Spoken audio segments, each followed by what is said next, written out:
Ito ay rated SPG. Striktong patnubay at gabay ng magulang ang kailangan. Maaaring may masiselang tema, lengguwahe, karahasan, sexual, horror o droga na hindi angkop sa mga... Desidido na nga itong si Manuel na hiwalayan na nga ng tuluyan itong si Hazel. Dahil dito, mas lalo pang ang magagalit itong si Hazel.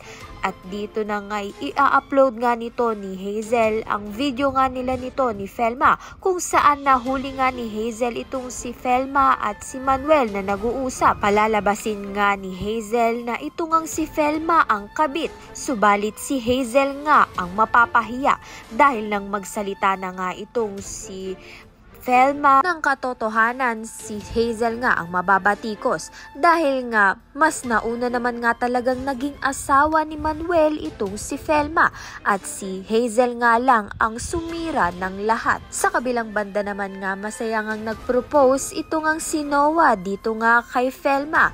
Approve naman nga itong si Noah sa mga anak nga nito ni Felma dahil nga mabait naman nga raw itong si Noah at siya nga ang tumulong kay Felma upang bumangon sa buhay. Ito na nga ang panahon upang mahalin at magmahal nga muli itong si Felma. Kaya naman nga't yan at iba pa ang dapat nating pakaabangan. Maraming salamat sa iyong panonood.